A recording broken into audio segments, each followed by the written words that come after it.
The Secret Garden by Frances Hodgson Burnett. Chapter 1. There is no one left. When Mary Lennox was sent to Misselthwaite Manor to live with her uncle, everybody said she was the most disagreeable-looking child ever seen. It was true, too. She had a little thin face and a little thin body, thin light hair and a sour expression.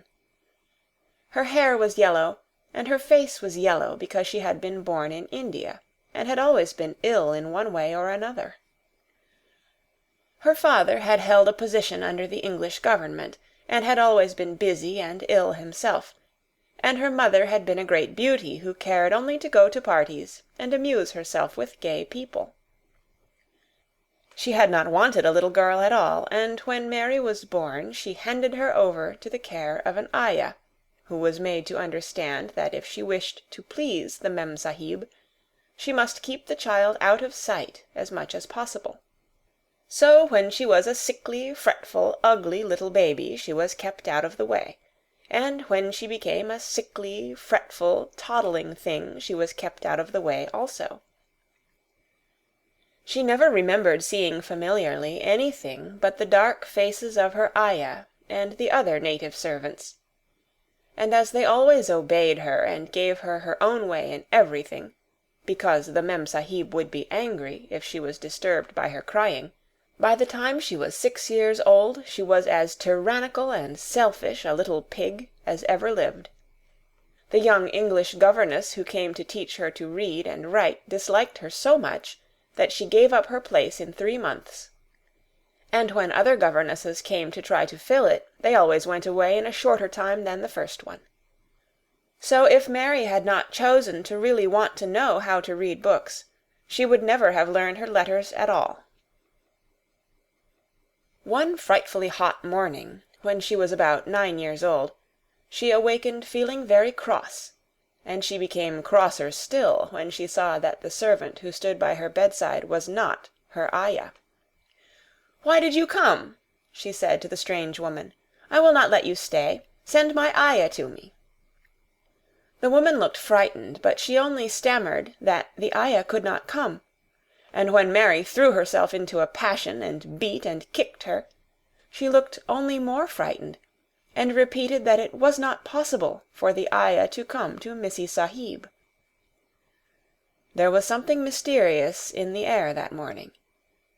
Nothing was done in its regular order, and several of the native servants seemed missing, while those whom Mary saw slunk or hurried about with ashy and scared faces. But no one would tell her anything, and her ayah did not come. She was actually left alone as the morning went on, and at last she wandered out into the garden and began to play by herself under a tree near the veranda. She pretended that she was making a flower-bed, and she stuck big scarlet hibiscus blossoms into little heaps of earth, all the time growing more and more angry, and muttering to herself the things she would say, and the names she would call Saidi when she returned. "Pig! Pig! Daughter of pigs!" she said, because to call a native a pig is the worst insult of all. She was grinding her teeth and saying this over and over again when she heard her mother come out on the veranda with someone. She was with a fair young man, and they stood talking together in low, strange voices. Mary knew the fair young man who looked like a boy. She had heard that he was a very young officer who had just come from England. The child stared at him, but she stared most at her mother. She always did this when she had a chance to see her, because the Mem-Sahib, Mary used to call her that oftener than anything else, was such a tall, slim, pretty person, and wore such lovely clothes. Her hair was like curly silk, and she had a delicate little nose which seemed to be disdaining things, and she had large, laughing eyes. All her clothes were thin and floating, and Mary said they were full of lace. They looked fuller of lace than ever this morning, but her eyes were not laughing at all. They were large and scared, and lifted imploringly to the fair boy officer's face. "Is it so very bad? Oh, is it?" Mary heard her say. "Awfully," the young man answered in a trembling voice. "Awfully, Mrs. Lennox. You ought to have gone to the hills 2 weeks ago." The Mem-Sahib wrung her hands. "Oh, I know I ought," she cried. "I only stayed to go to that silly dinner-party. What a fool I was!" At that very moment such a loud sound of wailing broke out from the servants' quarters that she clutched the young man's arm, and Mary stood shivering from head to foot. The wailing grew wilder and wilder. "What is it? What is it?" Mrs. Lennox gasped. "Someone has died," answered the boy officer. "You did not say it had broken out among your servants." "I did not know!" the Mem-Sahib cried. "Come with me, come with me!" And she turned and ran into the house. After that, appalling things happened, and the mysteriousness of the morning was explained to Mary. The cholera had broken out in its most fatal form, and people were dying like flies. The ayah had been taken ill in the night, and it was because she had just died that the servants had wailed in the huts. Before the next day 3 other servants were dead, and others had run away in terror. There was panic on every side, and dying people in all the bungalows. During the confusion and bewilderment of the second day, Mary hid herself in the nursery, and was forgotten by everyone. Nobody thought of her, nobody wanted her, and strange things happened of which she knew nothing. Mary alternately cried and slept through the hours. She only knew that people were ill, and that she heard mysterious and frightening sounds. Once she crept into the dining-room and found it empty, though a partly finished meal was on the table, and chairs and plates looked as if they had been hastily pushed back when the diners rose suddenly for some reason.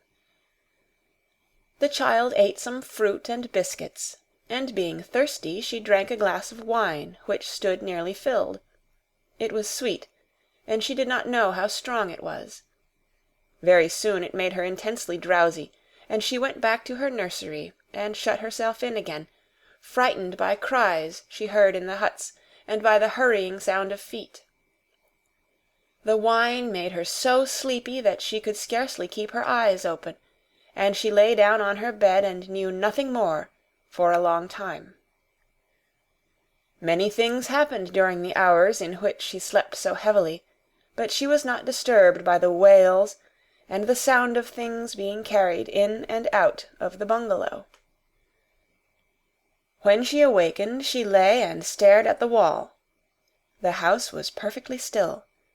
She had never known it to be so silent before. She heard neither voices nor footsteps, and wondered if everybody had got well of the cholera and all the trouble was over. She wondered also who would take care of her now her ayah was dead. There would be a new ayah, and perhaps she would know some new stories. Mary had been rather tired of the old ones. She did not cry because her nurse had died. She was not an affectionate child, and had never cared much for anyone. The noise and hurrying about and wailing over the cholera had frightened her, and she had been angry because no one seemed to remember that she was alive. Everyone was too panic-stricken to think of a little girl no one was fond of.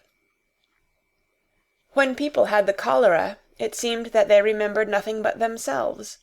But if everyone had got well again, surely someone would remember and come to look for her. But no one came, and as she lay waiting, the house seemed to grow more and more silent. She heard something rustling on the matting, and when she looked down she saw a little snake gliding along and watching her with eyes like jewels. She was not frightened, because he was a harmless little thing who would not hurt her, and he seemed in a hurry to get out of the room. He slipped under the door as she watched him. "How queer and quiet it is," she said. "It sounds as if there were no one in the bungalow but me and the snake." Almost the next minute she heard footsteps in the compound, and then on the veranda. They were men's footsteps, and the men entered the bungalow and talked in low voices. No one went to meet or speak to them, and they seemed to open doors and look into rooms. "What desolation!" she heard one voice say. "That pretty, pretty woman! I suppose the child, too. I heard there was a child, though no one ever saw her." Mary was standing in the middle of the nursery when they opened the door, a few minutes later. She looked an ugly, cross little thing, and was frowning because she was beginning to be hungry and feel disgracefully neglected. The first man who came in was a large officer she had once seen talking to her father. He looked tired and troubled, but when he saw her he was so startled that he almost jumped back. "Barney!" he cried out. "There is a child here! A child alone in a place like this! Mercy on us, who is she?" "I am Mary Lennox," the little girl said, drawing herself up stiffly. She thought the man was very rude to call her father's bungalow "a place like this." "I fell asleep when everyone had the cholera, and I have only just wakened up. Why does nobody come?" "It is the child no one ever saw!" exclaimed the man, turning to his companions. "She has actually been forgotten." "Why was I forgotten?" Mary said, stamping her foot. "Why does nobody come?" The young man, whose name was Barney, looked at her very sadly. Mary even thought she saw him wink his eyes, as if to wink tears away. "Poor little kid," he said. "There is nobody left to come." It was in that strange and sudden way that Mary found out that she had neither father nor mother left, that they had died and been carried away in the night, and that the few native servants who had not died also had left the house as quickly as they could get out of it, none of them even remembering that there was a Missee Sahib. That was why the place was so quiet. It was true that there was no one in the bungalow but herself and the little rustling snake. End of Chapter 1. Chapter 2. Mistress Mary, quite contrary. Mary had liked to look at her mother from a distance, and she had thought her very pretty, but as she knew very little of her, she could scarcely have been expected to love her or to miss her very much when she was gone. She did not miss her at all, in fact, and as she was a self-absorbed child, she gave her entire thought to herself, as she had always done. If she had been older, she would no doubt have been very anxious at being left alone in the world, but she was very young, and as she had always been taken care of, she supposed she always would be. What she thought was that she would like to know if she was going to nice people, who would be polite to her and give her her own way, as her ayah and the other native servants had done. She knew that she was not going to stay at the English clergyman's house, where she was taken at first. She did not want to stay. The English clergyman was poor, and he had 5 children nearly all the same age, and they wore shabby clothes, and were always quarreling and snatching toys from each other. Mary hated their untidy bungalow, and was so disagreeable to them that after the first day or two nobody would play with her. By the second day they had given her a nickname which made her furious. It was Basil who thought of it first. Basil was a little boy with impudent blue eyes and a turned-up nose, and Mary hated him. She was playing by herself under a tree, just as she had been playing the day the cholera broke out. She was making heaps of earth and paths for a garden, and Basil came and stood near to watch her. Presently he got rather interested, and suddenly made a suggestion. "Why don't you put a heap of stones there, and pretend it is a rockery?" he said. "There, in the middle." And he leaned over her to point. "Go away!" cried Mary. "I don't want boys. Go away!" For a moment Basil looked angry, and then he began to tease. He was always teasing his sisters. He danced round and round her, and made faces, and sang and laughed. "Mistress Mary, quite contrary, how does your garden grow? With silver bells and cockle shells, and marigolds all in a row." He sang it until the other children heard and laughed too, and the crosser Mary got, the more they sang, "Mistress Mary, quite contrary." And after that, as long as she stayed with them, they called her Mistress Mary, quite contrary, when they spoke of her to each other, and often when they spoke to her. "You are going to be sent home," Basil said to her at the end of the week, "and we're glad of it." "I am glad of it too," answered Mary. "Where is home?" "She doesn't know where home is," said Basil, with 7-year-old scorn. "It's England, of course. Our grandmamma lives there, and our sister Mabel was sent to her last year. You are not going to your grandmamma. You have none. You are going to your uncle. His name is Mr. Archibald Craven." "I don't know anything about him," snapped Mary. "I know you don't," Basil answered. "You don't know anything. Girls never do. I heard father and mother talking about him. He lives in a great, big, desolate old house in the country, and no one goes near him. He's so cross he won't let them, and they wouldn't come if he would let them. He's a hunchback, and he's horrid." "I don't believe you," said Mary, and she turned her back and stuck her fingers in her ears, because she would not listen any more. But she thought over it a great deal afterward, and when Mrs. Crawford told her that night that she was going to sail away to England in a few days and go to her uncle, Mr. Archibald Craven, who lived at Misselthwaite Manor, she looked so stony and stubbornly uninterested that they did not know what to think about her. They tried to be kind to her, but she only turned her face away when Mrs. Crawford attempted to kiss her, and held herself stiffly when Mr. Crawford patted her shoulder. "She is such a plain child," Mrs. Crawford said pityingly afterward. "And her mother was such a pretty creature.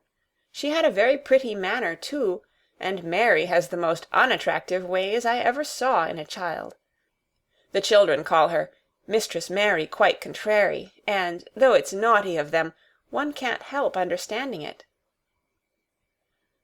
Perhaps if her mother had carried her pretty face and her pretty manners oftener into the nursery, Mary might have learned some pretty ways too. It is very sad, now the poor beautiful thing is gone, to remember that many people never even knew that she had a child at all. "I believe she scarcely ever looked at her," sighed Mrs. Crawford. "When her ayah was dead, there was no one to give a thought to the little thing. Think of the servants running away and leaving her all alone in that deserted bungalow. Colonel McGrew said he nearly jumped out of his skin when he opened the door and found her standing by herself in the middle of the room." Mary made the long voyage to England under the care of an officer's wife, who was taking her children to leave them in a boarding school. She was very much absorbed in her own little boy and girl, and was rather glad to hand the child over to the woman Mr. Archibald Craven sent to meet her in London. The woman was his housekeeper at Misselthwaite Manor, and her name was Mrs. Medlock. She was a stout woman with very red cheeks and sharp black eyes. She wore a very purple dress, a black silk mantle with jet fringe on it, and a black bonnet with purple velvet flowers which stuck up and trembled when she moved her head. Mary did not like her at all, but as she very seldom liked people, there was nothing remarkable in that. Besides which, it was very evident Mrs. Medlock did not think much of her. "My word, she's a plain little piece of goods," she said. "And we'd heard that her mother was a beauty. She hasn't handed much of it down, has she, ma'am?" "Perhaps she will improve as she grows older." the officer's wife said good-naturedly. "If she were not so sallow, and had a nicer expression, her features are rather good. Children alter so much." "She'll have to alter a good deal," answered Mrs. Medlock. "And there's nothing likely to improve children at Misselthwaite, if you ask me." They thought Mary was not listening, because she was standing a little apart from them at the window of the private hotel they had gone to. She was watching the passing buses and cabs and people, but she heard quite well, and was made very curious about her uncle and the place he lived in. What sort of a place was it, and what would he be like? What was a hunchback? She had never seen one. Perhaps there were none in India. Since she had been living in other people's houses, and had had no ayah, she had begun to feel lonely, and to think queer thoughts which were new to her. She had begun to wonder why she had never seemed to belong to anyone, even when her father and mother had been alive. Other children seemed to belong to their fathers and mothers, but she had never seemed to really be anyone's little girl. She had had servants, and food and clothes, but no one had taken any notice of her.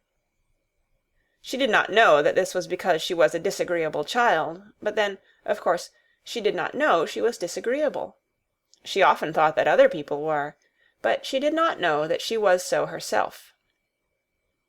She thought Mrs. Medlock the most disagreeable person she had ever seen, with her common, highly-coloured face and her common fine bonnet. When the next day they set out on their journey to Yorkshire, she walked through the station to the railway carriage with her head up and trying to keep as far away from her as she could, because she did not want to seem to belong to her. It would have made her angry to think people imagined she was her little girl. But Mrs. Medlock was not in the least disturbed by her and her thoughts. She was the kind of woman who would stand no nonsense from young ones. At least, that is what she would have said if she had been asked. She had not wanted to go to London just when her sister Maria's daughter was going to be married, but she had a comfortable, well-paid place as housekeeper at Misselthwaite Manor, and the only way in which she could keep it was to do at once what Mr. Archibald Craven told her to do. She never dared even to ask a question. "Captain Lennox and his wife died of the cholera," Mr. Craven had said in his short, cold way. "Captain Lennox was my wife's brother, and I am their daughter's guardian. The child is to be brought here. You must go to London and bring her yourself." So she packed her small trunk and made the journey. Mary sat in her corner of the railway carriage and looked plain and fretful. She had nothing to read or to look at, and she had folded her thin little black-gloved hands in her lap. Her black dress made her look yellower than ever, and her limp light hair straggled from under her black crape hat. "A more marred-looking young one I never saw in my life," Mrs. Medlock thought. Marred is a Yorkshire word, and means spoiled and pettish. She had never seen a child who sat so still without doing anything, and at last she got tired of watching her, and began to talk in a brisk, hard voice. "I suppose I may as well tell you something about where you are going to," she said. "Do you know anything about your uncle?" "No," said Mary. "Never heard your father and mother talk about him?" "No," said Mary, frowning. She frowned because she remembered that her father and mother had never talked to her about anything in particular. Certainly they had never told her things. "Humph!" muttered Mrs. Medlock, staring at her queer, unresponsive little face.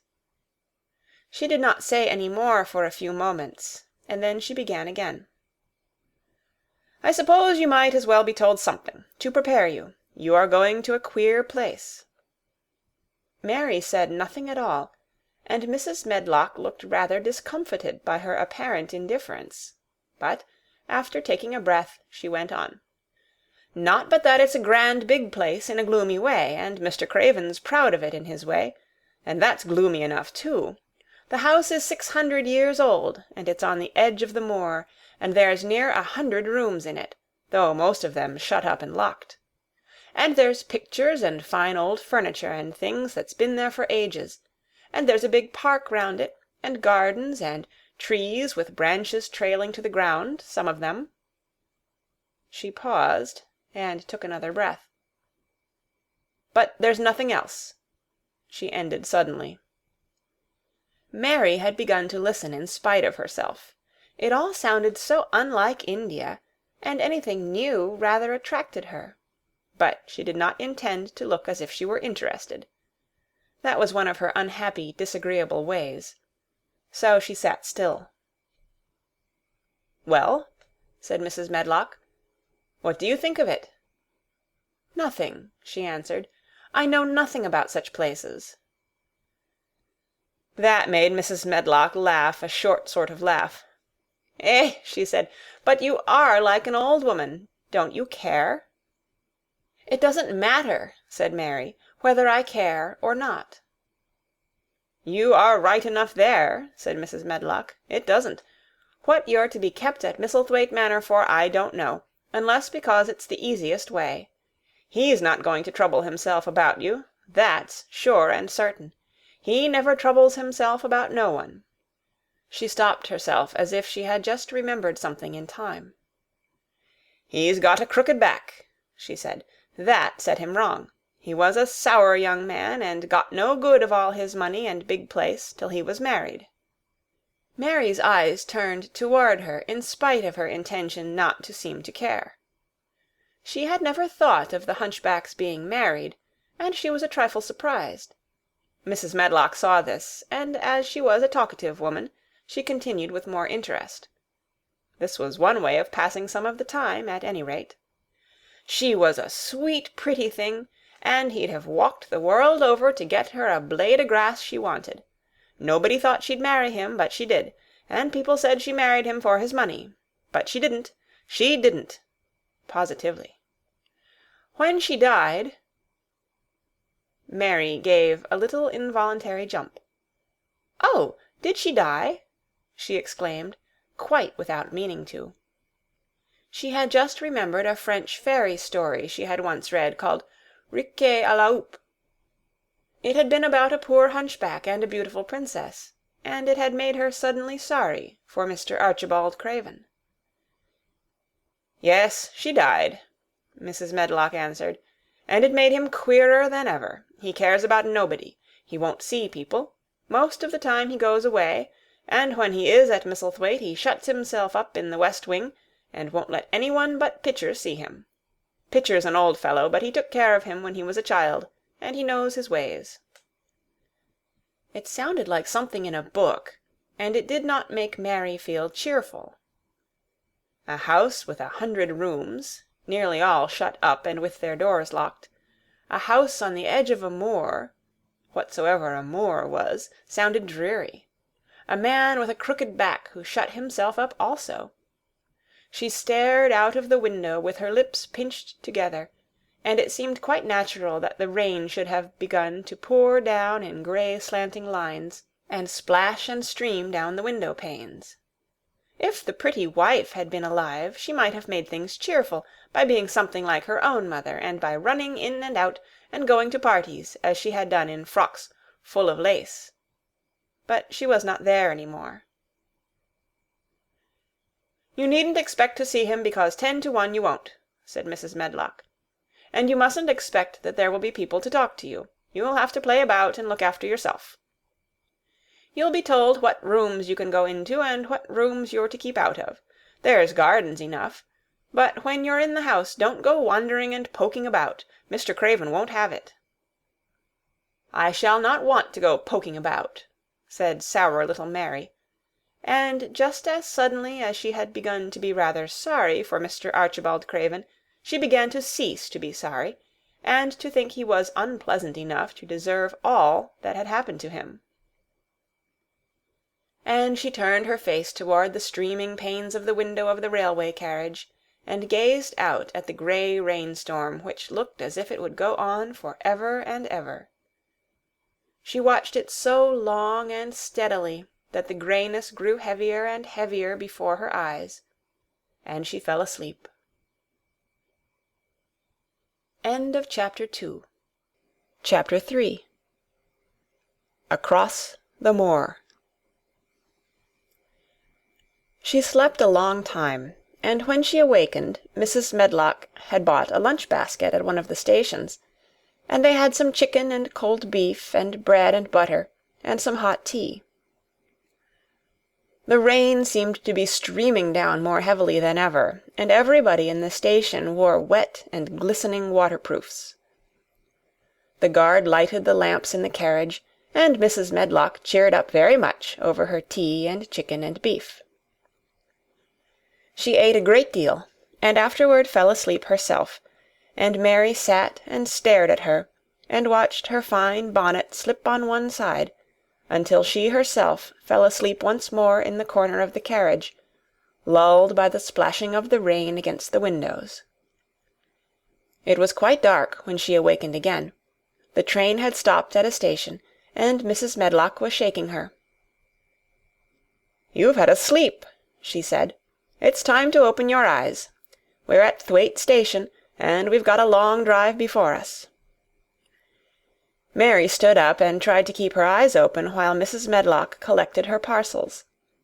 The little girl did not offer to help her, because in India native servants always picked up or carried things, and it seemed quite proper that other people should wait on one. The station was a small one, and nobody but themselves seemed to be getting out of the train. The station-master spoke to Mrs. Medlock in a rough, good-natured way, pronouncing his words in a queer, broad fashion, which Mary found out afterward was Yorkshire. "I see thou's got back," he said, "and thou's brought the young un with thee."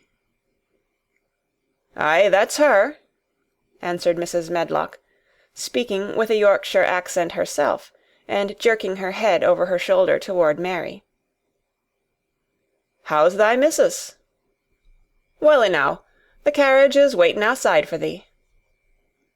A brougham stood on the road before the little outside platform. Mary saw that it was a smart carriage, and that it was a smart footman who helped her in. His long waterproof coat and the waterproof covering of his hat were shining and dripping with rain, as everything was, the burly station-master included. When he shut the door, mounted the box with the coachman, and they drove off, the little girl found herself seated in a comfortably cushioned corner, but she was not inclined to go to sleep again. She sat and looked out of the window, curious to see something of the road over which she was being driven to the queer place Mrs. Medlock had spoken of. She was not at all a timid child, and she was not exactly frightened, but she felt that there was no knowing what might happen in a house with 100 rooms, nearly all shut up, a house standing on the edge of a moor. "What is a moor?" she said suddenly to Mrs. Medlock. "Look out of the window in about 10 minutes and you'll see," the woman answered. "We've got to drive 5 miles across Missel Moor before we get to the manor. You won't see much because it's a dark night, but you can see something." Mary asked no more questions, but waited in the darkness of her corner, keeping her eyes on the window. The carriage lamps cast rays of light a little distance ahead of them, and she caught glimpses of the things they passed. After they had left the station, they had driven through a tiny village, and she had seen whitewashed cottages and the lights of a public-house. Then they had passed a church and a vicarage, and a little shop-window or so in a cottage with toys and sweets and odd things set out for sale. Then they were on the high road, and she saw hedges and trees. After that there seemed nothing different for a long time, or at least it seemed a long time to her. At last the horses began to go more slowly, as if they were climbing uphill, and presently there seemed to be no more hedges and no more trees. She could see nothing, in fact, but a dense darkness on either side. She leaned forward and pressed her face against the window just as the carriage gave a big jolt. "Eh, we're on the moor now, sure enough," said Mrs. Medlock. The carriage lamps shed a yellow light on a rough-looking road, which seemed to be cut through bushes and low-growing things which ended in the great expanse of dark apparently spread out before and around them. A wind was rising and making a singular, wild, low, rushing sound. It's not the sea, is it?" said Mary, looking round at her companion. "No, not it," answered Mrs. Medlock. "Nor it isn't fields nor mountains. It's just miles and miles and miles of wild land that nothing grows on but heather and gorse and broom, and nothing lives on but wild ponies and sheep. I feel as if it might be the sea, if there were water on it," said Mary. "It sounds like the sea just now." "That's the wind blowing through the bushes," Mrs. Medlock said. "It's a wild, dreary enough place to my mind, though there's plenty that likes it, particularly when the heather's in bloom." On and on they drove through the darkness, and though the rain stopped, the wind rushed by and whistled and made strange sounds. The road went up and down, and several times the carriage passed over a little bridge, beneath which water rushed very fast, with a great deal of noise. Mary felt as if the drive would never come to an end, and that the wide, bleak moor was a wide expanse of black ocean through which she was passing on a strip of dry land. "I don't like it," she said to herself. "I don't like it," and she pinched her thin lips more tightly together. The horses were climbing up a hilly piece of road when she first caught sight of a light. Mrs. Medlock saw it as soon as she did, and drew a long sigh of relief. I am glad to see that bit o' light twinkling," she exclaimed. "It's the light in the lodge window. We shall get a good cup of tea after a bit, at all events." It was after a bit, as she said, for when the carriage passed through the park gates, there was still 2 miles of avenue to drive through, and the trees, which nearly met overhead, made it seem as if they were driving through a long, dark vault.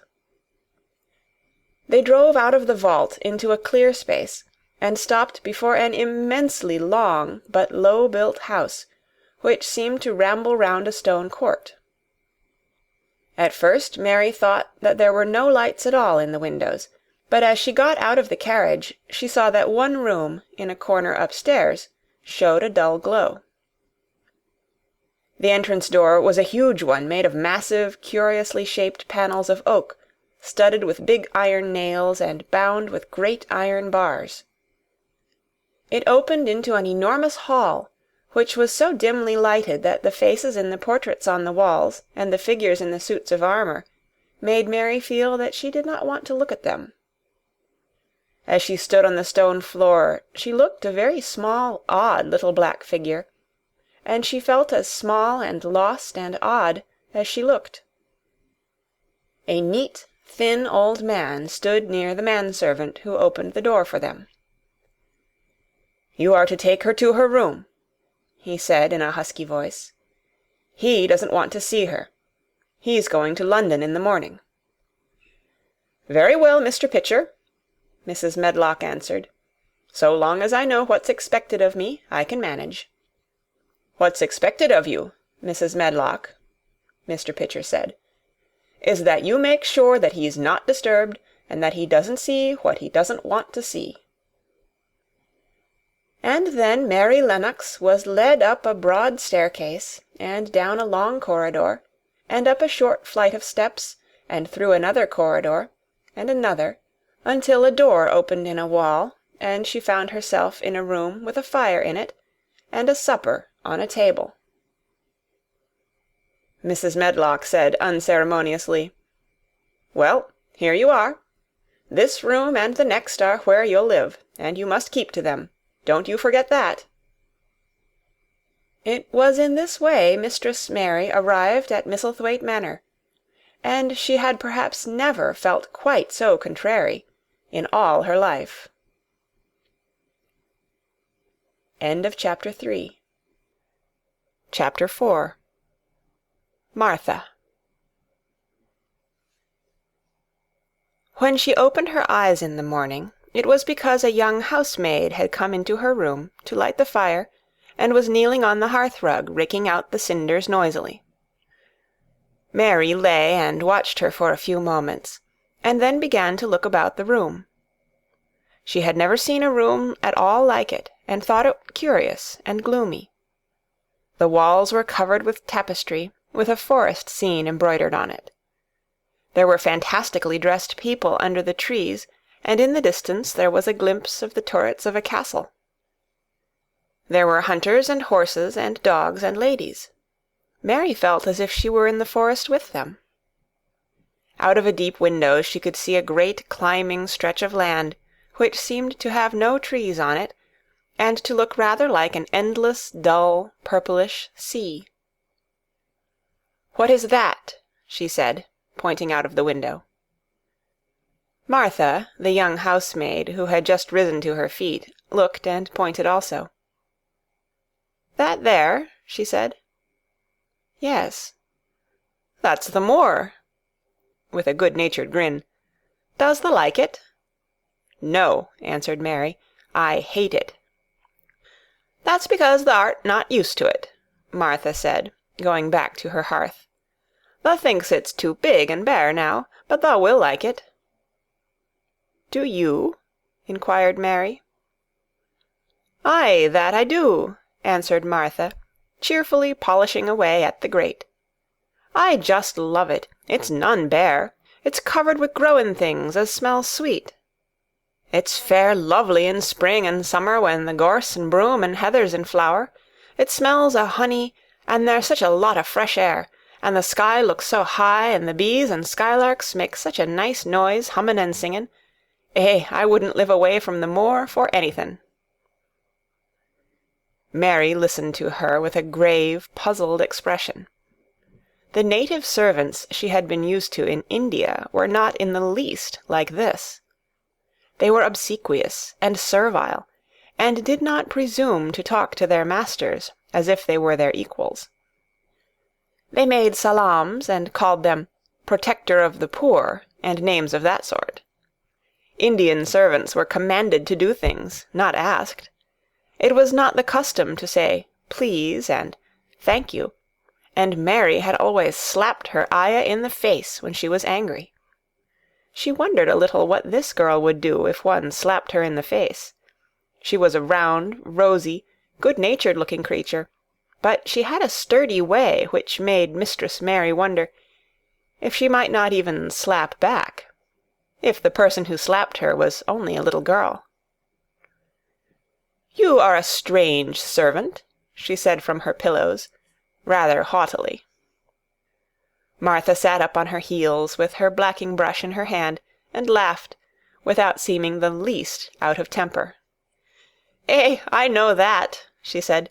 "If there was a grand missus at Misselthwaite, I should never have been even one of the under-housemaids.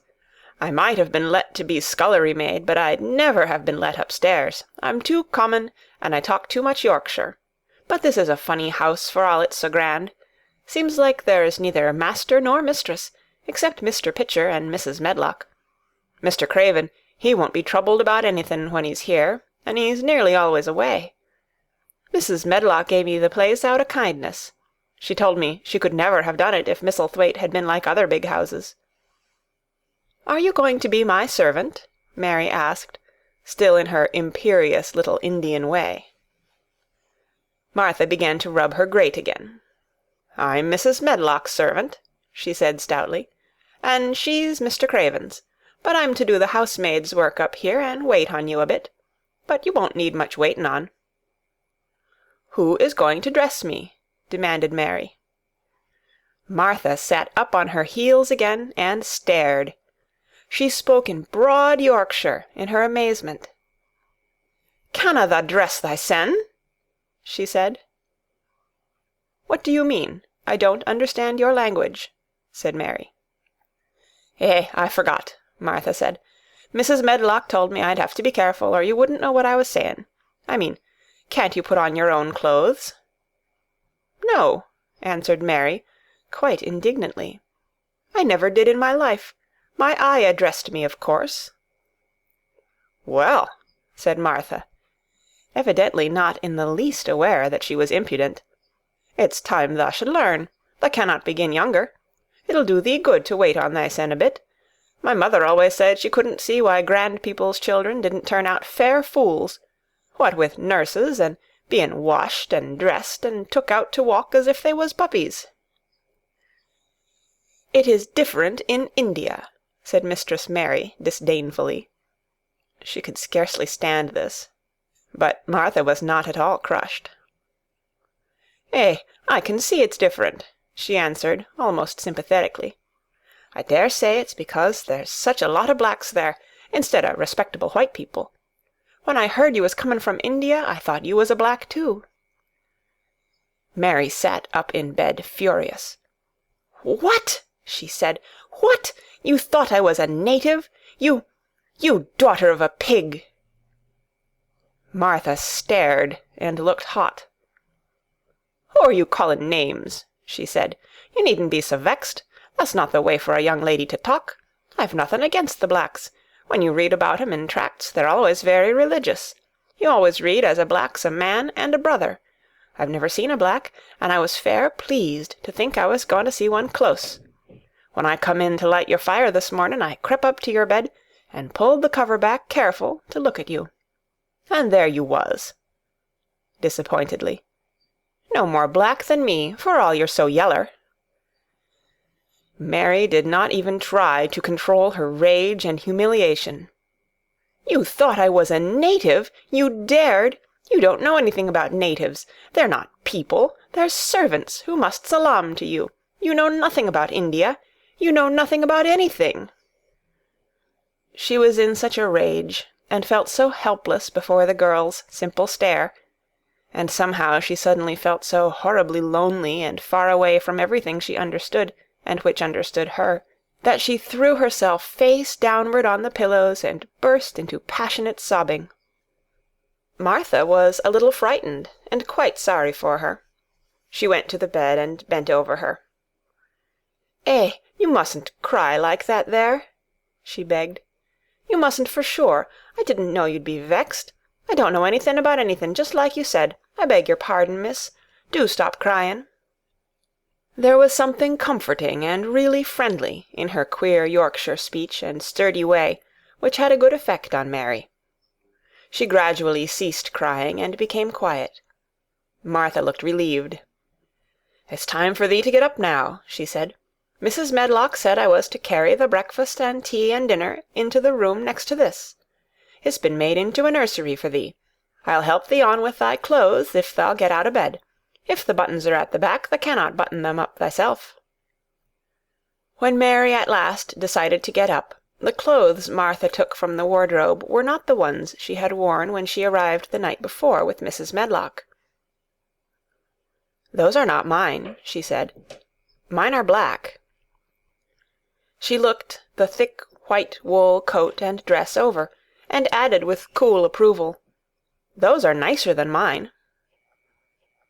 "These are the ones thou must put on," Martha answered.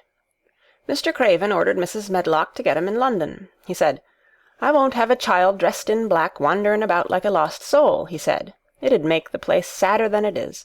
Put colour on her.' Mother said she knew what he meant. Mother always knows what a body means. She doesn't hold with black herself." "I hate black things," said Mary. The dressing process was one which taught them both something.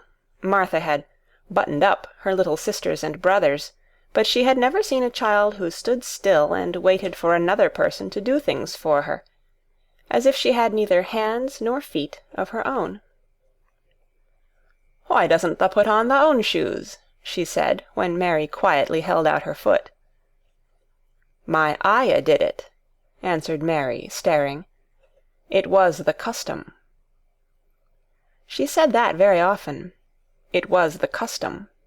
The native servants were always saying it. If one told them to do a thing their ancestors had not done for 1,000 years, they gazed at one mildly and said, "It is not the custom," and one knew that was the end of the matter. It had not been the custom that Mistress Mary should do anything but stand and allow herself to be dressed like a doll. But before she was ready for breakfast she began to suspect that her life at Misselthwaite Manor would end by teaching her a number of things quite new to her. Things such as putting on her own shoes and stockings, and picking up things she let fall. If Martha had been a well-trained, fine young lady's maid, she would have been more subservient and respectful, and would have known that it was her business to brush hair and button boots, and pick things up and lay them away. She was, however, only an untrained Yorkshire rustic, who had been brought up in a moorland cottage with a swarm of little brothers and sisters, who had never dreamed of doing anything but waiting on themselves and on the younger ones, who were either babies in arms, or just learning to totter about and tumble over things. If Mary Lennox had been a child who was ready to be amused, she would perhaps have laughed at Martha's readiness to talk, but Mary only listened to her coldly, and wondered at her freedom of manner. At first she was not at all interested, but gradually, as the girl rattled on in her good-tempered, homely way, Mary began to notice what she was saying. You should see 'em all," she said. "There's 12 of us, and my father only gets 16 shilling a week. I can tell you my mother's put to it to get porridge for 'em all. They tumble about on the moor and play there all day, and mother says the air of the moor fattens 'em. She says she believes they eat the grass, same as the wild ponies do. Our Dickon, he's 12 years old, and he's got a young pony he calls his own." "Where did he get it?" asked Mary. "He found it on the moor with its mother when it was a little one, and he began to make friends with it, and give it bits o' bread, and pluck young grass for it. And it got to like him, so it follows him about, and it lets him get on its back. Dickon's a kind lad, and animals likes him." Mary had never possessed an animal pet of her own, and had always thought she should like one. So she began to feel a slight interest in Dickon, and as she had never before been interested in anyone but herself, it was the dawning of a healthy sentiment. When she went into the room which had been made into a nursery for her, she found that it was rather like the one she had slept in. It was not a child's room, but a grown-up person's room, with gloomy old pictures on the walls, and heavy old oak chairs. A table in the centre was set with a good substantial breakfast. But she had always had a very small appetite, and she looked with something more than indifference at the first plate Martha set before her. "I don't want it," she said. "Thou doesn't want thy porridge?" Martha exclaimed incredulously. "No." "Thou doesn't know how good it is. Put a bit o' treacle on it, or a bit o' sugar." "I don't want it," repeated Mary. Said Martha, "I can't abide to see good victuals go to waste. If our children was at this table, they'd clean it bare in 5 minutes." "Why?" said Mary coldly. "Why?" echoed Martha. "Because they scarce ever had their stomachs full in their lives. They're as hungry as young hawks and foxes." "I don't know what it is to be hungry," said Mary, with the indifference of ignorance. Martha looked indignant. "Well, it would do thee good to try it. I can see that plain enough," she said outspokenly. "I've no patience with folk as sits and just stares at good bread and meat.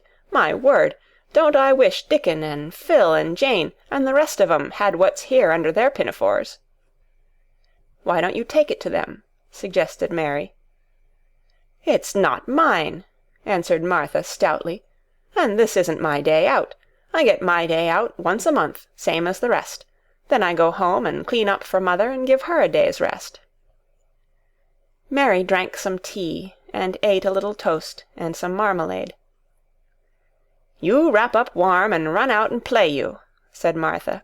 "It'll do you good, and give you some stomach for your meat." Mary went to the window. There were gardens and paths and big trees, but everything looked dull and wintry. "Out? Why should I go out on a day like this?" "Well, if thou doesn't go out, thou'lt have to stay in, and what has thou got to do?" Mary glanced about her. There was nothing to do. When Mrs. Medlock had prepared the nursery, she had not thought of amusement. Perhaps it would be better to go and see what the gardens were like. "Who will go with me?" she inquired. Martha stared. "You'll go by yourself," she answered. "You'll have to learn to play like other children does when they haven't got sisters and brothers. Our Dickon goes off on the moor by himself and plays for hours. That's how he made friends with the pony. He's got sheep on the moor that knows him, and birds as comes and eats out of his hand. However little there is to eat, he always saves a bit of bread to coax his pets." It was really this mention of Dickon which made Mary decide to go out, though she was not aware of it. There would be birds outside, though there would not be ponies or sheep. They would be different from the birds in India, and it might amuse her to look at them. Martha found her coat and hat for her, and a pair of stout little boots, and she showed her her way downstairs. "If tha goes round that way, tha'll come to the gardens," she said, pointing to a gate in a wall of shrubbery. "There's lots of flowers in summer-time, but there's nothing bloomin' now." She seemed to hesitate a second before she added, "One of the gardens is locked up. No one has been in it for 10 years." "Why?" asked Mary, in spite of herself. Here was another locked door, added to the 100 in the strange house. "Mr. Craven had it shut when his wife died so sudden. He won't let no one go inside. It was her garden. He locked the door and dug a hole and buried the key. There's Mrs. Medlock's bell ringing. I must run." After she was gone, Mary turned down the walk which led to the door in the shrubbery. She could not help thinking about the garden which no one had been into for 10 years. She wondered what it would look like, and whether there were any flowers still alive in it. When she had passed through the shrubbery gate, she found herself in great gardens, with wide lawns and winding walks with clipped borders. There were trees and flower-beds and evergreens clipped into strange shapes, and a large pool with an old grey fountain in its midst. But the flower-beds were bare and wintry, and the fountain was not playing. This was not the garden which was shut up. How could a garden be shut up? You could always walk into a garden.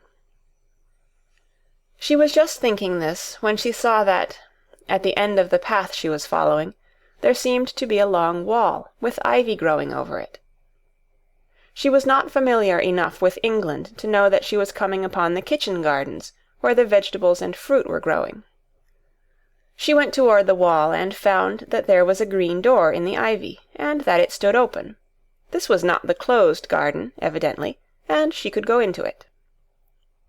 She went through the door, and found that it was a garden with walls all round it, and that it was only one of several walled gardens which seemed to open into one another. She saw another open green door, revealing bushes and pathways between beds containing winter vegetables. Fruit trees were trained flat against the wall, and over some of the beds there were glass frames. The place was bare and ugly enough, Mary thought, as she stood and stared about her. It might be nicer in summer when things were green, but there was nothing pretty about it now. Presently an old man with a spade over his shoulder walked through the door leading from the second garden. He looked startled when he saw Mary, and then touched his cap. He had a surly old face, and did not seem at all pleased to see her. But then she was displeased with his garden, and wore her quite contrary expression, and certainly did not seem at all pleased to see him. "What is this place?" she asked. "One of the kitchen gardens," he answered. "What is that?" said Mary, pointing through the other green door. "Another of 'em," shortly. "There's another on t'other side of the wall, and there's the orchard t'other side of that." "Can I go in them?" asked Mary. "If thou likes, but there's nowt to see." Mary made no response. She went down the path and through the second green door. There she found more walls, and winter vegetables, and glass frames. But in the second wall there was another green door, and it was not open. Perhaps it led into the garden which no one had seen for 10 years. As she was not at all a timid child, and always did what she wanted to do, Mary went to the green door and turned the handle. She hoped the door would not open, because she wanted to be sure she had found the mysterious garden. But it did open quite easily, and she walked through it, and found herself in an orchard. There were walls all round it also, and trees trained against them, and there were bare fruit trees growing in the winter-browned grass, but there was no green door to be seen anywhere. Mary looked for it, and yet, when she had entered the upper end of the garden, she had noticed that the wall did not seem to end with the orchard, but to extend beyond it, as if it enclosed a place at the other side. She could see the tops of trees above the wall, and when she stood still she saw a bird with a bright red breast sitting on the topmost branch of one of them, and suddenly he burst into his winter song, almost as if he had caught sight of her, and was calling to her. She stopped and listened to him, and somehow his cheerful, friendly little whistle gave her a pleased feeling. Even a disagreeable little girl may be lonely, and the big closed house, and the big bare moor, and the big bare gardens had made this one feel as if there was no one left in the world but herself. If she had been an affectionate child, who had been used to being loved, she would have broken her heart. But even though she was Mistress Mary quite contrary, she was desolate, and the bright-breasted little bird brought a look into her sour little face, which was almost a smile. She listened to him until he flew away. He was not like an Indian bird, and she liked him, and wondered if she should ever see him again.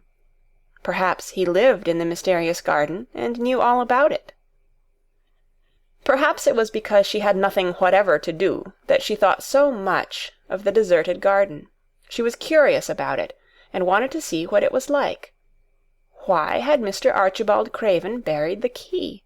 If he had liked his wife so much, why did he hate her garden? She wondered if she should ever see him, but she knew that if she did she should not like him, and he would not like her, and that she should only stand and stare at him and say nothing, though she should be wanting dreadfully to ask him why he had done such a queer thing. "People never like me, and I never like people," she thought. "And I never can talk as the Crawford children could.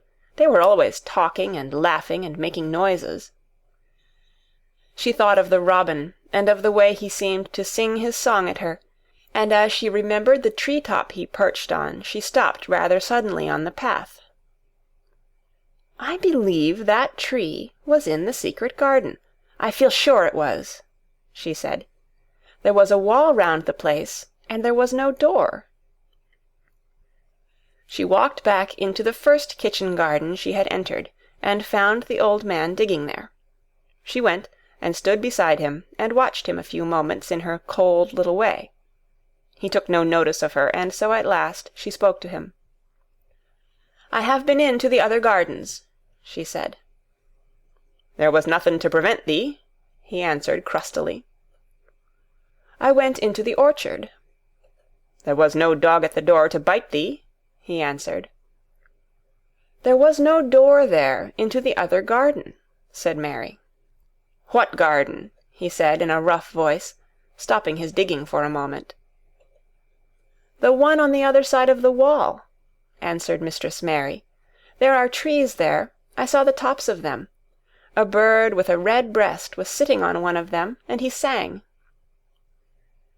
To her surprise, the surly old weather-beaten face actually changed its expression. A slow smile spread over it, and the gardener looked quite different. It made her think that it was curious how much nicer a person looked when he smiled. She had not thought of it before. He turned about to the orchard side of his garden and began to whistle, a low, soft whistle. She could not understand how such a surly man could make such a coaxing sound. Almost the next moment a wonderful thing happened. She heard a soft little rushing flight through the air, and it was the bird with the red breast flying to them, and he actually alighted on the big clod of earth quite near to the gardener's foot. "Here he is," chuckled the old man, and then he spoke to the bird as if he were speaking to a child. "Where has thou been, the cheeky little beggar?" he said. "I've not seen thee before to-day. Has thou begun the courtin' this early in the season? Thou'rt too forrard." The bird put his tiny head on one side and looked up at him with his soft bright eye, which was like a black dewdrop. He seemed quite familiar and not the least afraid. He hopped about and pecked the earth briskly, looking for seeds and insects. It actually gave Mary a queer feeling in her heart because he was so pretty and cheerful and seemed so like a person. He had a tiny, plump body and a delicate beak and slender, delicate legs. "Will he always come when you call him?" she asked, almost in a whisper. "Aye, that he will. I've knowed him ever since he was a fledgling. He come out o' the nest in the other garden, and when first he flew over the wall he was too weak to fly back for a few days, and we got friendly. When he went over the wall again, the rest of the brood was gone, and he was lonely, and he come back to me." "What kind of a bird is he?" Mary asked. "Doesn't thou know? He's a robin redbreast, and they're the friendliest, curiousest birds alive. They're almost as friendly as dogs, if you know how to get on with 'em. Watch him peckin' about there and lookin' round at us now and again. He knows we're talkin' about him." It was the queerest thing in the world to see the old fellow. He looked at the plump little scarlet waistcoated bird as if he were both proud and fond of him. "He's a conceited one," he chuckled. "He likes to hear folk talk about him, and curious, bless me, there never was his like for curiosity and meddlin'. He's always comin' to see what I'm plantin'. He knows all the things Mester Craven never troubles hisself to find out. He's the head gardener, he is." The robin hopped about, busily pecking the soil, and now and then stopped and looked at them a little. Mary thought his black dewdrop eyes gazed at her with great curiosity.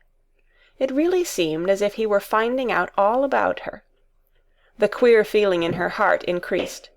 "Where did the rest of the brood fly to?" she asked. "There's no knowin'. The old ones turn 'em out of their nest and make 'em fly, and they're scattered before you know it. This one was a knowin' one, and he knew he was lonely." Mistress Mary went a step nearer to the robin and looked at him very hard. "I'm lonely," she said. She had not known before that this was one of the things which made her feel sour and cross. She seemed to find it out when the robin looked at her, and she looked at the robin. The old gardener pushed his cap back on his bald head and stared at her a minute. "Art thou the little wench from India?" he asked. Mary nodded. "Then no wonder thou'rt lonely. Thou'lt be lonelier before thou's done," he said. He began to dig again, driving his spade deep into the rich black garden soil, while the robin hopped about, very busily employed. "What is your name?" Mary inquired. He stood up to answer her. "Ben Weatherstaff," he answered, and then he added with a surly chuckle, "I'm lonely mysel', except when he's with me," and he jerked his thumb toward the robin. "He's the only friend I've got." "I have no friends at all," said Mary. "I never had. My Ayah didn't like me, and I never played with anyone." It is a Yorkshire habit to say what you think with blunt frankness, and old Ben Weatherstaff was a Yorkshire moor-man. "Thou and me are a good bit alike," he said. "We was wove out of the same cloth. We're neither of us good-lookin', and we're both of us as sour as we look. We've got the same nasty tempers, both of us, I'll warrant." This was plain speaking, and Mary Lennox had never heard the truth about herself in her life. Native servants always salaamed and submitted to you whatever you did. She had never thought much about her looks, but she wondered if she was as unattractive as Ben Weatherstaff, and she also wondered if she looked as sour as he had looked before the robin came. She actually began to wonder also if she was nasty-tempered. She felt uncomfortable. Suddenly a clear, rippling little sound broke out near her, and she turned round. She was standing a few feet from a young apple-tree, and the robin had flown on to one of its branches and had burst out into a scrap of a song. Ben Weatherstaff laughed outright. "What did he do that for?" asked Mary. "He's made up his mind to make friends with thee," replied Ben. "Dang me if he hasn't took a fancy to thee." "To me?" said Mary, and she moved toward the little tree softly and looked up. "Would you make friends with me?" she said to the robin, just as if she was speaking to a person. "Would you?"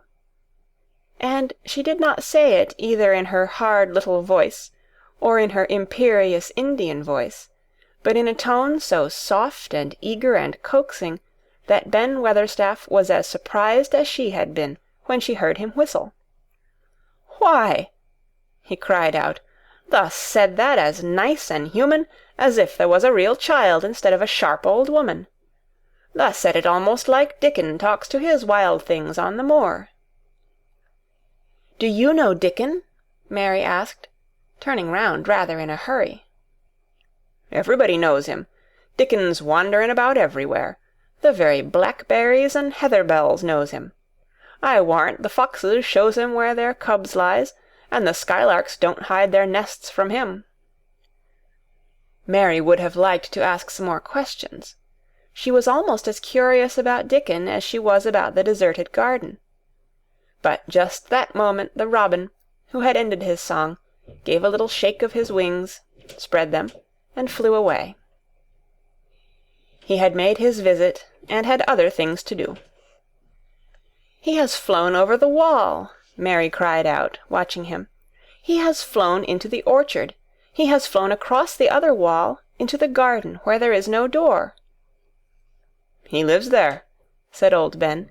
"He came out of the egg there. If he's courtin', he's making up to some young madam of a robin that lives among the old rose-trees there." "Rose-trees?" said Mary. "Are there rose-trees?" Ben Weatherstaff took up his spade again and began to dig. "There was 10 year ago," he mumbled. "I should like to see them," said Mary. "Where is the green door? There must be a door somewhere."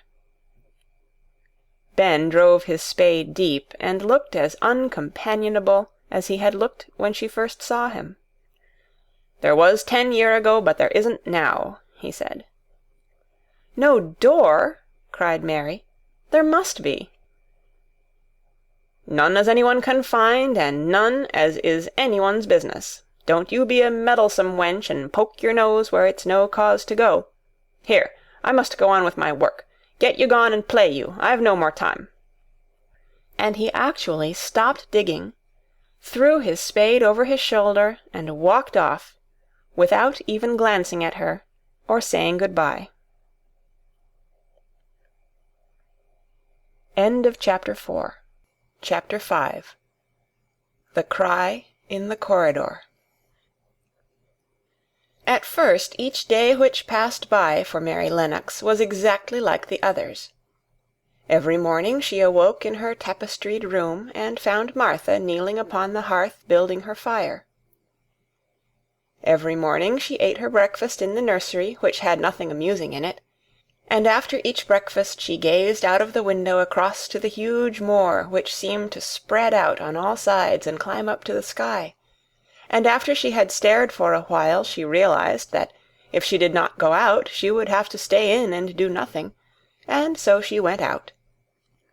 She did not know that this was the best thing she could have done, and she did not know that, when she began to walk quickly or even run along the paths and down the avenue, she was stirring her slow blood and making herself stronger by fighting with the wind which swept down from the moor. She ran only to make herself warm, and she hated the wind which rushed at her face and roared and held her back as if it were some giant she could not see. But the big breaths of rough fresh air blown over the heather filled her lungs with something which was good for her whole thin body, and whipped some red colour into her cheeks and brightened her dull eyes when she did not know anything about it. But after a few days spent almost entirely out of doors, she wakened one morning knowing what it was to be hungry, and when she sat down to her breakfast, she did not glance disdainfully at her porridge and push it away, but took up her spoon and began to eat it, and went on eating it until her bowl was empty. "Tha got on well enough with that this morning, didn't tha?" said Martha. "It tastes nice to-day," said Mary, feeling a little surprised herself. "It's the air of the moor that's given thee stomach for the victuals," answered Martha. "It's lucky for thee that thou's got victuals as well as appetite. There's been 12 in our cottage as had the stomach and nothing to put in it. You go on playing you out o' doors every day, and you'll get some flesh on your bones, and you won't be so yeller." "I don't play," said Mary. "I have nothing to play with." "Nothing to play with!" exclaimed Martha. "Our children plays with sticks and stones. They just runs about and shouts and looks at things." Mary did not shout, but she looked at things. There was nothing else to do. She walked round and round the gardens and wandered about the paths in the park. Sometimes she looked for Ben Weatherstaff, but though several times she saw him at work, he was too busy to look at her, or was too surly. Once when she was walking toward him, he picked up his spade and turned away, as if he did it on purpose. One place she went to oftener than to any other. It was the long walk outside the gardens with the walls round them. There were bare flower beds on either side of it, and against the walls ivy grew thickly. There was one part of the wall where the creeping dark green leaves were more bushy than elsewhere. It seemed as if for a long time that part had been neglected. The rest of it had been clipped and made to look neat, but at this lower end of the walk it had not been trimmed at all. A few days after she had talked to Ben Weatherstaff, Mary stopped to notice this, and wondered why it was so. She had just paused, and was looking up at a long spray of ivy swinging in the wind, when she saw a gleam of scarlet and heard a brilliant chirp, and there on the top of the wall perched Ben Weatherstaff's robin redbreast, tilting forward to look at her with his small head on one side. "Oh!" she cried out. "Is it you? Is it you?" And it did not seem at all queer to her that she spoke to him as if she were sure that he would understand and answer her. He did answer. He twittered and chirped and hopped along the wall as if he were telling her all sorts of things. It seemed to Mistress Mary as if she understood him too, though he was not speaking in words. It was as if he said, "Good morning! Isn't the wind nice? Isn't the sun nice? Isn't everything nice? Let us both chirp and hop and twitter. Come on, come on." Mary began to laugh, and as he hopped and took little flights along the wall, she ran after him. Poor little thin, sallow, ugly Mary! She actually looked almost pretty for a moment. "I like you! I like you!" she cried out, pattering down the walk, and she chirped and tried to whistle, which last she did not know how to do in the least. But the robin seemed to be quite satisfied, and chirped and whistled back at her.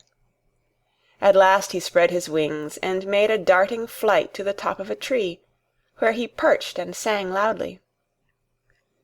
That reminded Mary of the first time she had seen him. He had been swinging on a tree-top then, and she had been standing in the orchard. Now she was on the other side of the orchard and standing in the path outside a wall, much lower down, and there was the same tree inside. "It's the garden no one can go into," she said to herself. "It's the garden without a door. He lives in there. How I wish I could see what it is like." She ran up the walk to the green door she had entered the first morning. Then she ran down the path through the other door, and then into the orchard. And when she stood and looked up, there was the tree on the other side of the wall, and there was the robin just finishing his song, and beginning to preen his feathers with his beak. "It is the garden," she said. "I am sure it is." She walked round and looked closely at that side of the orchard wall, but she only found what she had found before, that there was no door in it. Then she ran through the kitchen gardens again, and out into the walk outside the long ivy-covered wall, and she walked to the end of it and looked at it, but there was no door, and then she walked to the other end, looking again, but there was no door. "It's very queer," she said. "Ben Weatherstaff said there was no door, and there is no door. But there must have been one 10 years ago, because Mr. Craven buried the key."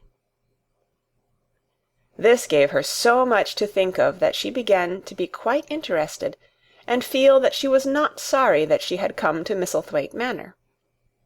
In India she had always felt hot and too languid to care much about anything.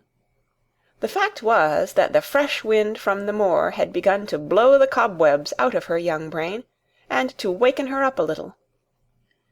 She stayed out of doors nearly all day, and when she sat down to her supper at night she felt hungry and drowsy and comfortable. She did not feel cross when Martha chattered away. She felt as if she rather liked to hear her, and at last she thought she would ask her a question. She asked it after she had finished her supper and had sat down on the hearth-rug before the fire. "Why did Mr. Craven hate the garden?" she said. She had made Martha stay with her, and Martha had not objected at all. She was very young, and used to a crowded cottage full of brothers and sisters, and she found it dull in the great servants' hall downstairs, where the footmen and upper housemaids made fun of her Yorkshire speech, and looked upon her as a common little thing, and sat and whispered among themselves. Martha liked to talk, and the strange child who had lived in India, and been waited upon by blacks, was novelty enough to attract her. She sat down on the hearth herself without waiting to be asked. "Art tha thinking about that garden yet?" she said. "I knew tha would. That was just the way with me when I first heard about it." "Why did he hate it?" Mary persisted. Martha tucked her feet under her and made herself quite comfortable. "Listen to the wind wuthering round the house," she said. "You could bear stand up on the moor if you was out on it tonight." Mary did not know what wutherin' meant until she listened, and then she understood. It must mean that hollow, shuddering sort of roar which rushed round and round the house as if the giant no one could see were buffeting it and beating at the walls and windows to try to break in. But one knew he could not get in, and somehow it made one feel very safe and warm inside a room with a red coal fire. "But why did he hate it so?" she asked, after she had listened. She intended to know if Martha did. Then Martha gave up her store of knowledge. "Mind," she said, "Mrs. Medlock said it's not to be talked about. There's lots of things in this place that's not to be talked over. That's Mr. Craven's orders. His troubles are none servant's business, he says. But for the garden he wouldn't be like he is. It was Mrs. Craven's garden that she had made when first they were married, and she just loved it. And they used to tend the flowers themselves, and none of the gardeners was ever let to go in. Him and her used to go in and shut the door, and stay there hours and hours, readin' and talkin'. And she was just a bit of a girl, and there was an old tree with a branch bent like a seat on it. And she made roses grow over it, and she used to sit there.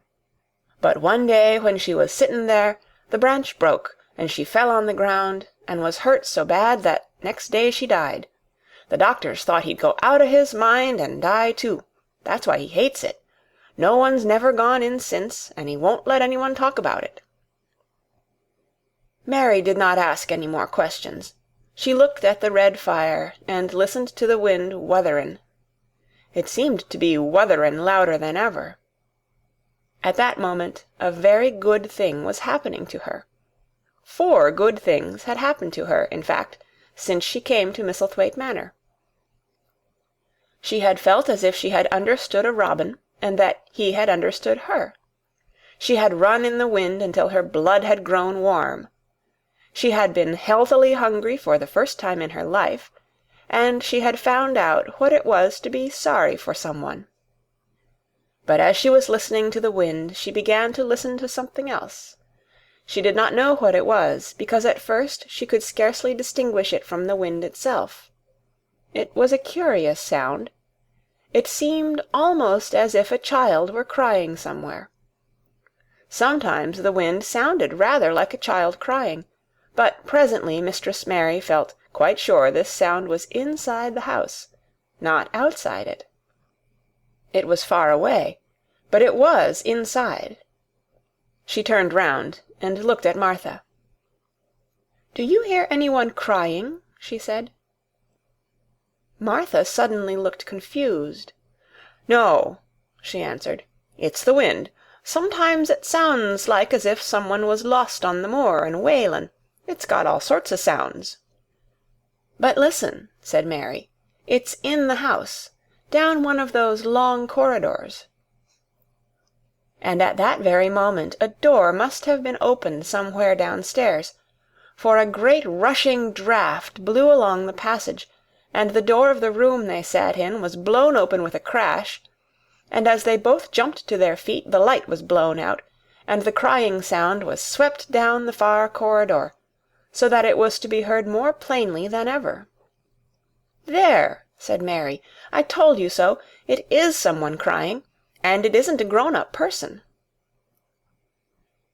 Martha ran and shut the door and turned the key, but before she did it they both heard the sound of a door in some far passage shutting with a bang, and then everything was quiet, for even the wind ceased wutherin' for a few moments. "It was the wind," said Martha stubbornly, "and if it wasn't, it was little Betty Butterworth, the scullery maid. She's had the toothache all day." But something troubled and awkward in her manner made Mistress Mary stare very hard at her. She did not believe she was speaking the truth. Chapter 6. There was someone crying. There was. The next day the rain poured down in torrents again, and when Mary looked out of her window the moor was almost hidden by grey mist and cloud. There could be no going out to-day. "What do you do in your cottage when it rains like this?" she asked Martha. "Try to keep from under each other's feet, mostly," Martha answered. "Eh, there does seem a lot of us then. Mother's a good-tempered woman, but she gets fair moithered. The biggest ones goes out in the cow-shed and plays there. Dickon, he doesn't mind the wet. He goes out just the same as if the sun was shinin'. He says he sees things on rainy days as doesn't show when it's fair weather. He once found a little fox-cub half drowned in its hole, and he brought it home in the bosom of his shirt to keep it warm. Its mother had been killed near by, and the hole was swum out, and the rest of the litter was dead. He's got it at home now. He found a half-drowned young crow another time, and he brought it home too, and tamed it. It's named Soot, because it's so black, and it hops and flies about with him everywhere." The time had come when Mary had forgotten to resent Martha's familiar talk. She had even begun to find it interesting, and to be sorry when she stopped or went away. The stories she had been told by her ayah when she lived in India had been quite unlike those Martha had to tell, about the moorland cottage which held 14 people who lived in 4 little rooms, and never had quite enough to eat. The children seemed to tumble about and amuse themselves like a litter of rough, good-natured collie puppies. Mary was most attracted by the mother and Dickon. When Martha told stories of what Mother said or did, they always sounded comfortable. "If I had a raven or a fox-cub, I could play with it," said Mary. "But I have nothing." Martha looked perplexed. "Can the knit?" she asked. "No," answered Mary. "Can the sew?" "No." "Can the read?" "Yes." "Then why doesn't thou read something, or learn a bit o' spellin'? Thou'st old enough to be learnin' thy book a good bit now." "I haven't any books," said Mary. "Those I had were left in India." "That's a pity," said Martha. "If Mrs. Medlock 'ud let thee go into the library, there's thousands o' books there." Mary did not ask where the library was, because she was suddenly inspired by a new idea. She made up her mind to go and find it herself. She was not troubled about Mrs. Medlock. Mrs. Medlock seemed always to be in her comfortable housekeeper's sitting-room downstairs. In this queer place one scarcely ever saw any one at all. In fact, there was no one to see but the servants, and when their master was away they lived a luxurious life below stairs, where there was a huge kitchen hung about with shining brass and pewter, and a large servants' hall, where there were 4 or 5 abundant meals eaten every day, and where a great deal of lively romping went on when Mrs. Medlock was out of the way. Mary's meals were served regularly, and Martha waited on her, but no one troubled themselves about her in the least. Mrs. Medlock came and looked at her every day or two, but no one inquired what she did, or told her what to do. She supposed that perhaps this was the English way of treating children. In India she had always been attended by her ayah, who had followed her about and waited on her, hand and foot. She had often been tired of her company. Now she was followed by nobody, and was learning to dress herself, because Martha looked as though she thought she was silly and stupid when she wanted to have things handed to her and put on. "Hasn't thee got good sense?" she said once, when Mary had stood waiting for her to put on her gloves for her. "Our Susan Ann is twice as sharp as thee, and she's only 4-year-old. Sometimes thou looks fair soft in the head." Mary had worn her contrary scowl for an hour after that, but it made her think several entirely new things. She stood at the window for about 10 minutes this morning after Martha had swept up the hearth for the last time, and gone downstairs. She was thinking over the new idea which had come to her when she heard of the library. She did not care very much about the library itself, because she had read very few books, but to hear of it brought back to her mind the 100 rooms with closed doors. She wondered if they were all really locked, and what she would find if she could get into any of them. Were there 100 really? Why shouldn't she go and see how many doors she could count? It would be something to do on this morning when she could not go out. She had never been taught to ask permission to do things, and she knew nothing at all about authority, so she would not have thought it necessary to ask Mrs. Medlock if she might walk about the house, even if she had seen her. She opened the door of the room and went into the corridor, and then she began her wanderings. It was a long corridor, and it branched into other corridors, and it led her up short flights of steps which mounted to others again. There were doors and doors, and there were pictures on the walls. Sometimes they were pictures of dark, curious landscapes, but oftenest they were portraits of men and women in queer, grand costumes made of satin and velvet. She found herself in one long gallery whose walls were covered with these portraits. She had never thought there could be so many in any house. She walked slowly down this place and stared at the faces, which also seemed to stare at her. She felt as if they were wondering what a little girl from India was doing in their house.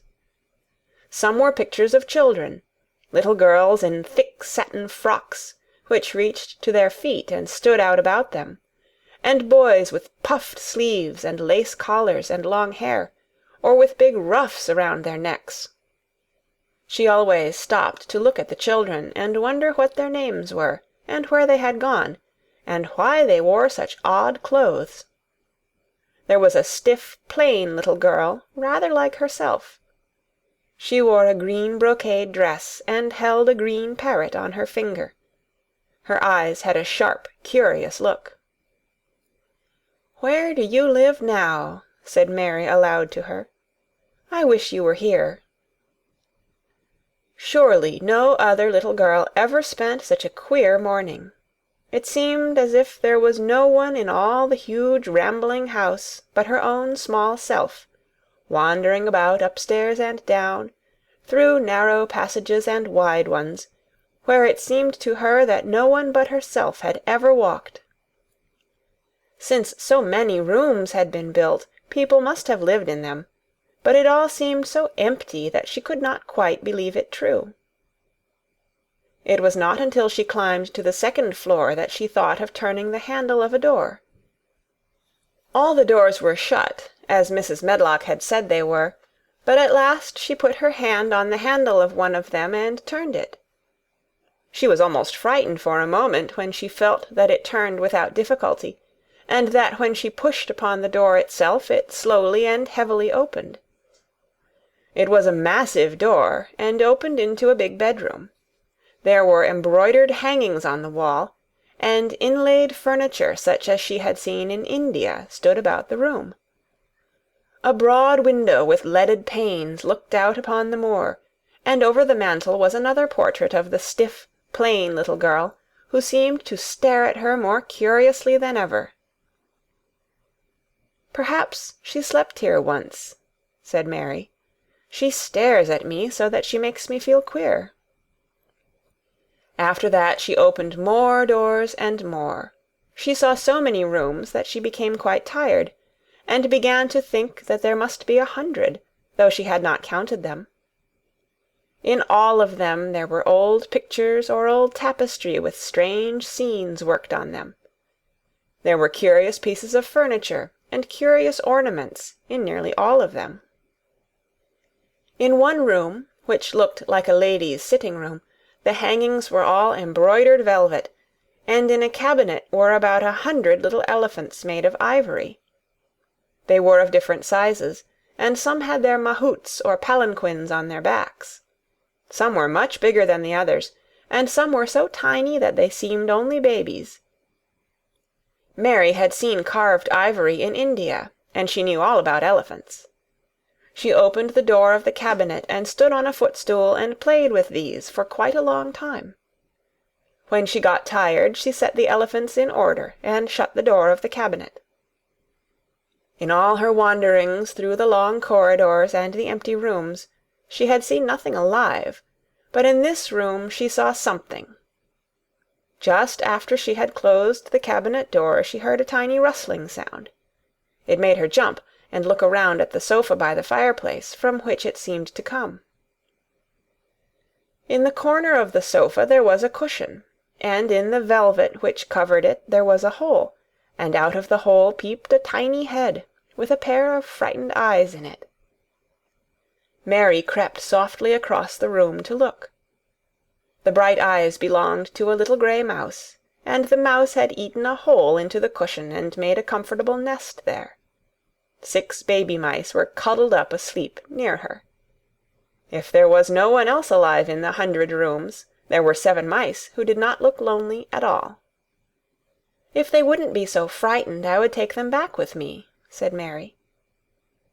She had wandered about long enough to feel too tired to wander any farther, and she turned back. 2 or 3 times she lost her way by turning down the wrong corridor, and was obliged to ramble up and down until she found the right one. But at last she reached her own floor again, though she was some distance from her own room, and did not know exactly where she was. "I believe I have taken a wrong turning again," she said, standing still at what seemed the end of a short passage with tapestry on the wall. "I don't know which way to go. How still everything is!" It was while she was standing here, and just after she had said this, that the stillness was broken by a sound. It was another cry, but not quite like the one she had heard last night. It was only a short one, a fretful, childish whine, muffled by passing through walls. "It's nearer than it was," said Mary, her heart beating rather faster, "and it is crying." She put her hand accidentally upon the tapestry near her, and then sprang back, feeling quite startled. The tapestry was the covering of a door which fell open, and showed her that there was another part of the corridor behind it, and Mrs. Medlock was coming up it with her bunch of keys in her hand, and a very cross look on her face. "What are you doing here?" she said, and she took Mary by the arm and pulled her away. "What did I tell you?" "I turned round the wrong corner," explained Mary. "I didn't know which way to go, and I heard someone crying." She quite hated Mrs. Medlock at the moment, but she hated her more the next. "You didn't hear anything of the sort," said the housekeeper. "You come along back to your own nursery, or I'll box your ears." And she took her by the arm, and half pushed, half pulled her up one passage and down another, until she pushed her in at the door of her own room.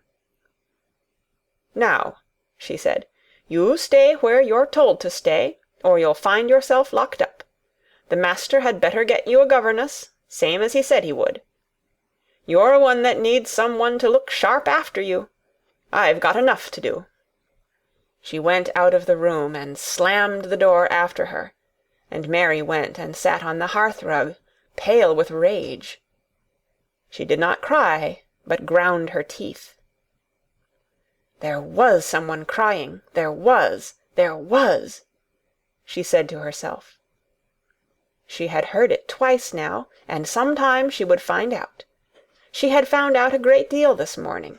She felt as if she had been on a long journey, and at any rate she had had something to amuse her all the time, and she had played with the ivory elephants, and had seen the grey mouse and its babies in their nest in the velvet cushion.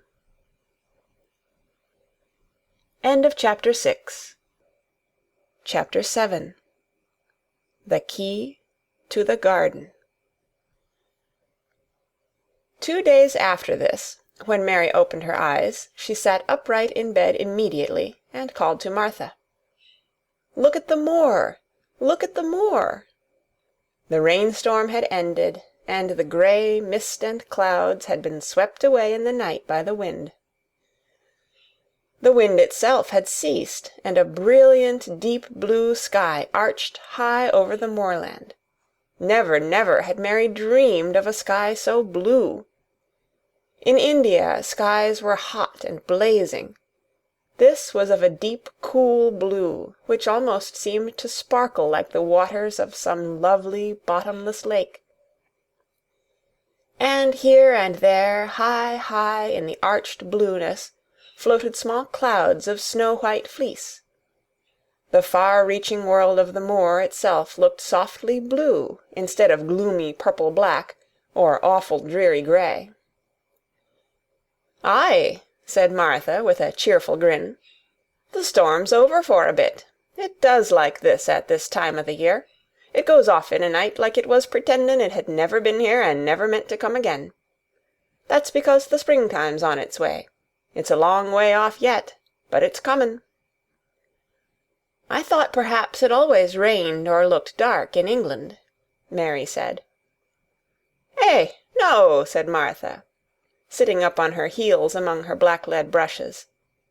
"Nowt o' the sort." "What does that mean?" asked Mary seriously. In India the natives spoke different dialects, which only a few people understood, so she was not surprised when Martha used words she did not know. Martha laughed as she had done the first morning. "There now," she said, "I've talked broad Yorkshire again, like Mrs. Medlock said I mustn't. Nowt o' the sort means nothin' of the sort," slowly and carefully. "But it takes so long to say it. Yorkshire's the sunniest place on earth, when it is sunny. I told thee thou'd like the moor after a bit. Just you wait till you see the gold-coloured gorse blossoms, and the blossoms o' the broom, and the heather flowerin', all purple bells, and hundreds o' butterflies flutterin', and bees hummin', and skylarks soarin' up and singin'. You'll want to get out on it at sunrise, and live out on it all day like Dickon does." "Could I ever get there?" asked Mary wistfully, looking through her window at the far-off blue. It was so new and big and wonderful, and such a heavenly color. "I don't know," answered Martha. Tha's never used thy legs since tha was born, it seems to me. Tha couldn't walk 5 mile. It's 5 mile to our cottage." "I should like to see your cottage." Martha stared at her a moment curiously before she took up her polishing brush and began to rub the grate again. She was thinking that the small plain face did not look quite as sour at this moment as it had done the first morning she saw it. It looked just a trifle like little Susan Ann's, when she wanted something very much. "I'll ask my mother about it," she said. "She's one of them that nearly always sees a way to do things. It's my day out to-day, and I'm going home. I am glad. Mrs. Medlock thinks a lot of mother. Perhaps she could talk to her." "I like your mother," said Mary. "I should think tha did," agreed Martha, polishing away. "I've never seen her," said Mary. "No, tha hasn't," replied Martha. She sat up on her heels again and rubbed the end of her nose with the back of her hand, as if puzzled for a moment. But she ended quite positively. "Well, she's that sensible and hard-workin' and good-natured and clean that no one could help liking her whether they'd seen her or not. When I'm going home to her on my day out, I just jump for joy when I'm crossin' the moor." "I like Dickon," added Mary, "and I've never seen him." "Well," said Martha stoutly, "I've told thee that the very birds likes him, and the rabbits, and wild sheep and ponies, and the foxes themselves. I wonder," staring at her reflectively, "what Dickon would think of thee." "He wouldn't like me," said Mary in her stiff, cold little way. "No one does." Martha looked reflective again. "How does thou like thysel'?" she inquired, really quite as if she were curious to know. Mary hesitated a moment and thought it over. "Not at all, really," she answered. "But I never thought of that before." Martha grinned a little, as if at some homely recollection. "Mother said that to me once," she said. "She was at her wash-tub, and I was in a bad temper and talking ill of folk, and she turns round on me and says, 'The young vixen, tha! There tha stand, saying tha doesn't like this one, and tha doesn't like that one. How does tha like thysel'?' It made me laugh, and it brought me to my senses in a minute." She went away in high spirits as soon as she had given Mary her breakfast. She was going to walk 5 miles across the moor to the cottage, and she was going to help her mother with the washing and do the week's baking, and enjoy herself thoroughly. Mary felt lonelier than ever when she knew she was no longer in the house. She went out into the garden as quickly as possible, and the first thing she did was to run round and round the fountain flower garden 10 times.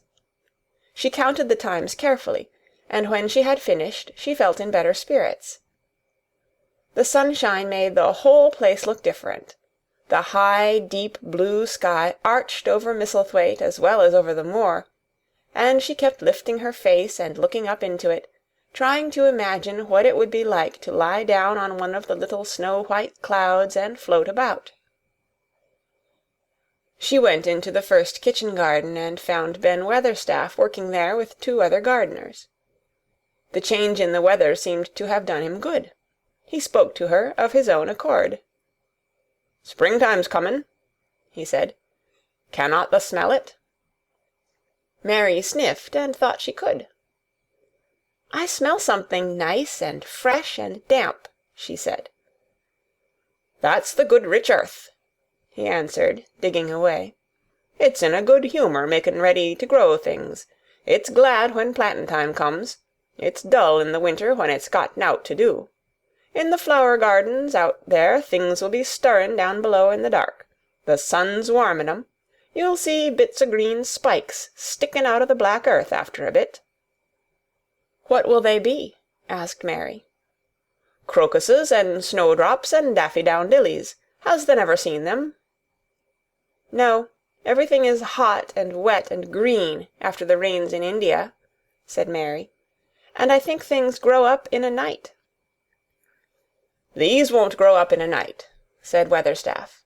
"Thou'll have to wait for 'em. They'll poke up a bit higher here, and push out a spike more there, and uncurl a leaf this day and another that.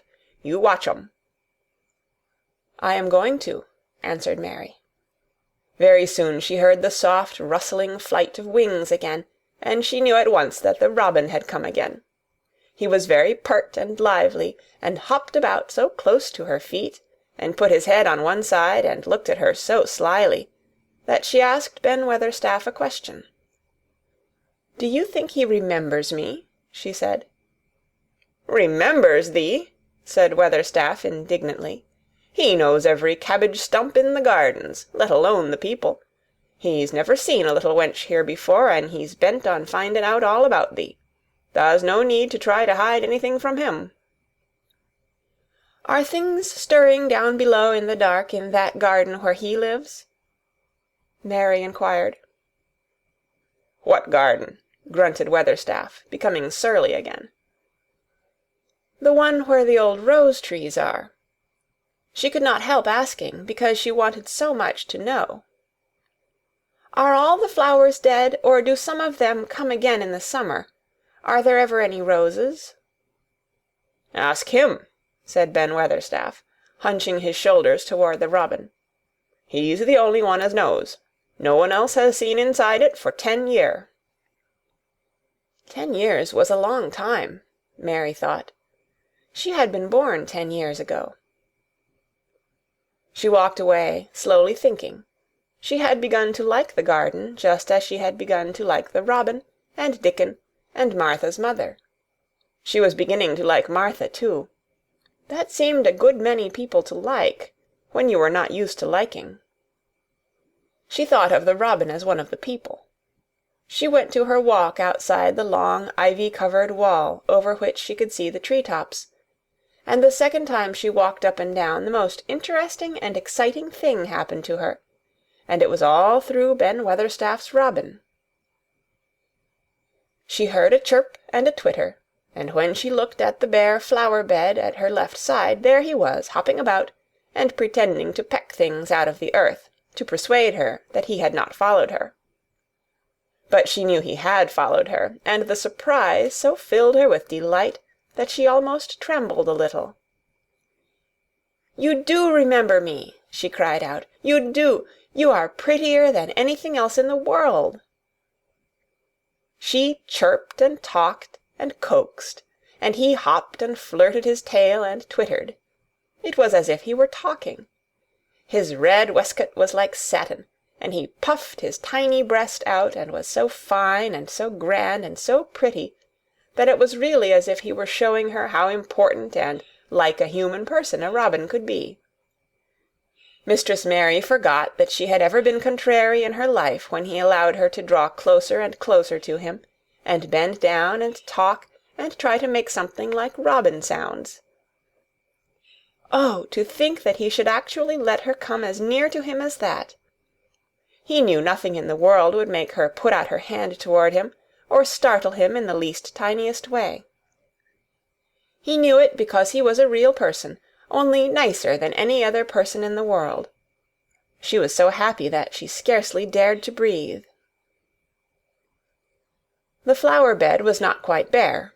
It was bare of flowers because the perennial plants had been cut down for their winter rest, but there were tall shrubs and low ones which grew together at the back of the bed, and as the robin hopped about under them she saw him hop over a small pile of freshly turned-up earth. He stopped on it to look for a worm. The earth had been turned up because a dog had been trying to dig up a mole, and he had scratched quite a deep hole. Mary looked at it, not really knowing why the hole was there, and as she looked she saw something almost buried in the newly turned soil. It was something like a ring of rusty iron or brass, and when the robin flew up into a tree near by she put out her hand and picked the ring up. It was more than a ring, however. It was an old key, which looked as if it had been buried a long time. Mistress Mary stood up and looked at it with an almost frightened face as it hung from her finger. "Perhaps it has been buried for 10 years," she said in a whisper. Perhaps it is the key to the garden." Chapter 7